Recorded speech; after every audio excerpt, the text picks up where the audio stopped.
We're going to go ahead and skip the clapping intro just because this is a little bit of a emergency video. We just found this news out as of a couple of hours ago, and so I decided, you know what? Let's talk about a couple things because I think there's something more going on behind the scenes that you guys are probably not aware of. And I think that given the history of this particular issue, we might be able to find out and deduct some information as far as to what's actually going on behind the scenes. Anybody who keeps up with metal news, keeps up with all those metal news websites, I personally do not, nor do I actually really care that much about metal news. I mean, like, I'm serious. I follow Rockfeed simply because that man is from my area. And you know how we locals to 757 are, where we support each other as best as we can. And that's just about it. I don't follow Loudwire. I don't follow Blabbermouth. I don't follow Rock, like any of the other rock news outlets that are out there. Metal Injection.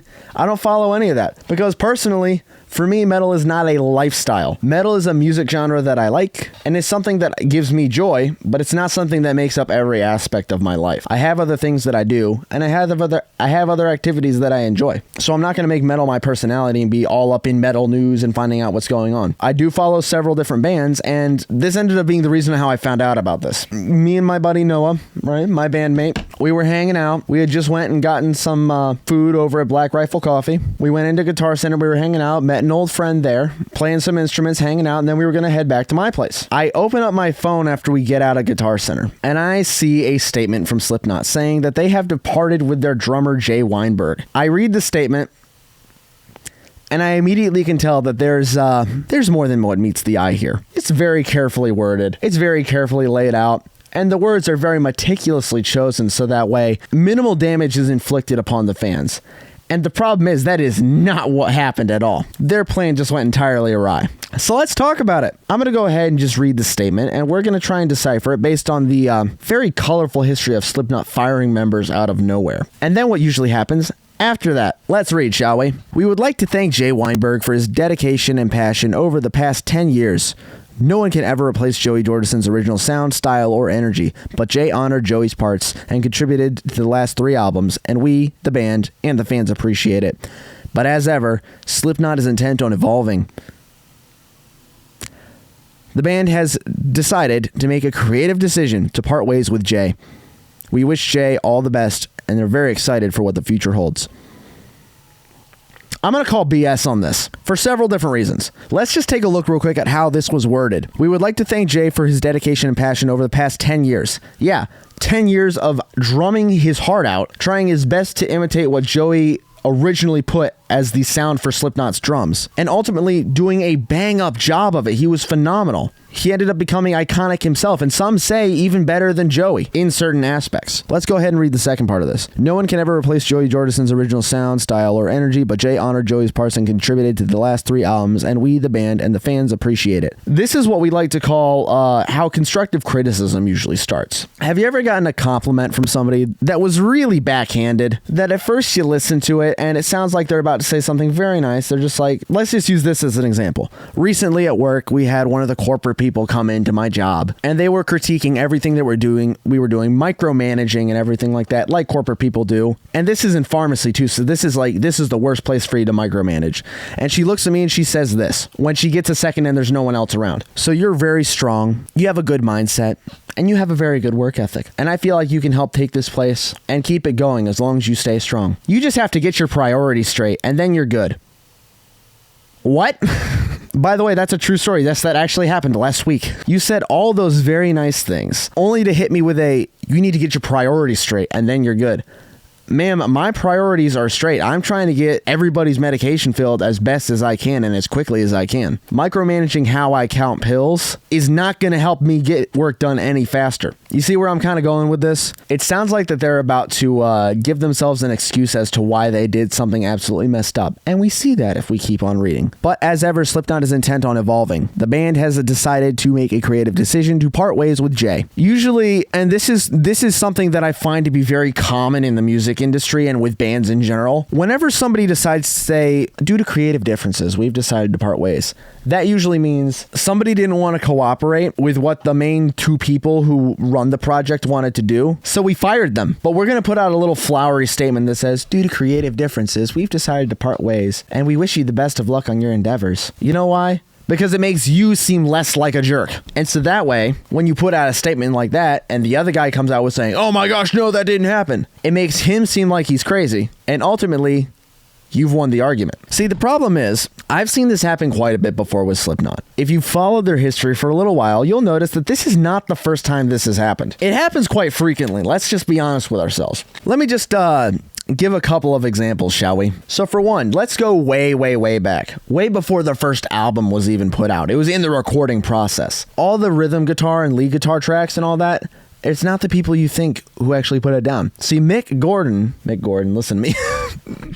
Wrong guitarist. Yes, Mick Gordon was in Slipknot. Oh my gosh, I'm too tired for this. Mick Thompson's guitar parts were all recorded by him, and that's great, but the lead guitar parts were not recorded by Jim Root. They were actually recorded by another guitarist. I don't remember his name at the moment. Give me a break. But right before they released the album, they kicked the man out and then hired Jim Root. And what's funny is that if you look on the album cover for the first album, they're self-titled, Jim Root is not in there. It's the original guitarist who recorded the tracks. But yeah, they kind of unceremoniously fired that guy. And now he's just gone. Nobody knows what happened to him, where he is, or what he's even doing at the moment. And now let's fast forward years later. This is after their fourth album was released. Joey Jordison, founding member, incredible drummer, iconic drummer, someone who helped make the face of Slipknot. One night during a show, was suffering from a symptom from a medical condition due to an infection on his spinal cord, and his legs stopped working. He was temporarily paralyzed from the waist down. Dude had to learn how to walk again. So they take him to the hospital in the middle of the gig. They have to cancel the rest of the show because obviously, no one's going to be able to recreate that. And when you lose your drummer, you kind of can't play to your full extent. Dude man's in the hospital. Only one person from his band visited him from the hospital. We all probably know that was probably Paul Gray, because that's just how close him and Joey were. And then a couple of days later, Joey finds out secondhand from the hospital bed that he's laying in, recovering, by the way, from this medical condition, that he's been fired from the band, who thought that he had a drug relapse. Okay, so I just want to make this clear. All you've got to do is just call the doctors. All you got to do is just call the nurse's station and see how he's doing. Or better yet, go visit him. And if the patient's present, by the way, this is all in accordance with HIPAA laws.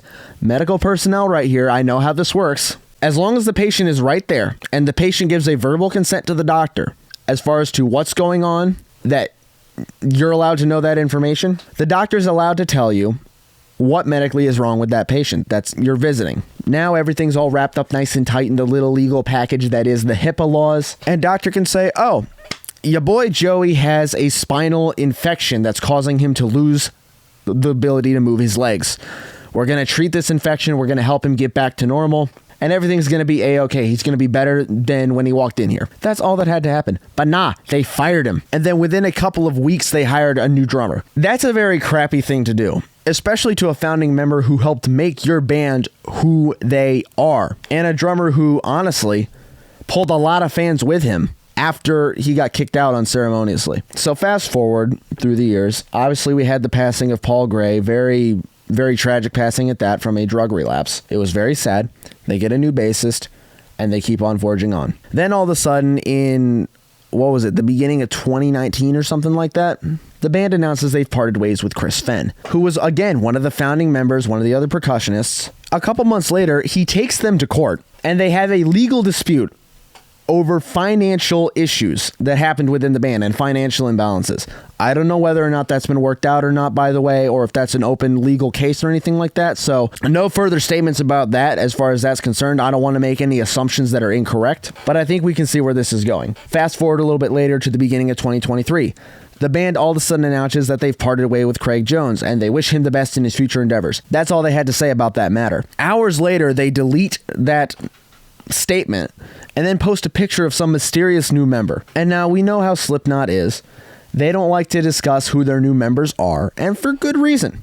Hype. It gets people hype and talking about Slipknot. It gets people looking up Slipknot. It's for virality's sake. It's because they want to remain relevant. And then literally a couple hours later, they took down that picture of the dude. Now let's fast forward to November the 5th of 2023. They announce in a statement that they're parting ways with Jay Weinberg. And so what I was doing before making this video, I was like, well, let me just pull up Instagram. I can just read it off my phone, everything be nice and seamless, and we'll be all set to go. So I pull up their Instagram page, and it's really really funny about this whole thing, right? Let's just look at their Instagram page right there. They deleted the statement, buddy. Not only that, so when they originally put out the statement, they had comments on the video. And now there's a good friend of the channel that I'm sure you all are aware of, whom I've shouted out before, and you should go follow his channel if you like memes and a good laugh. I'm going to go ahead and pull up the post that he had on Facebook just because we follow each other on there. A very good friend of mine. I've done work with his project before, and I highly encourage you to go check out his channel because he's got a lot of great memes on there, and he's an absolutely funny guy. They had comments on the photo. This was within the first 5 minutes of them posting it, right? My man Aiden comments on it, right? He says, "Retire, please." Right? This is their statement. This is their statement that they have. Within about a couple of hours, they turned off comments on that photo. They turned off comments on the statement. And then a couple hours thereafter, they deleted the statement. I have a little bit of a prediction. They're probably gonna, and I don't know, at the time of release of this video, they may have already done it. They're probably gonna start posting a bunch of mysterious stuff and then delete it all of a sudden out of nowhere and try and speak no further on the issue. Now, I already know why they turned comments off on that particular post, because they got so much hate for it. They were catching so much flack from the fans that they literally couldn't handle it. And so they decided that, you know what? I've had enough of the bullying. We're just going to turn the comments off on the video. I don't want to get upset anymore. Absolutely ridiculous. And then they're just going to go ahead and delete it and be like, oh, that never happened. See, this is the thing. This is very common for them to do.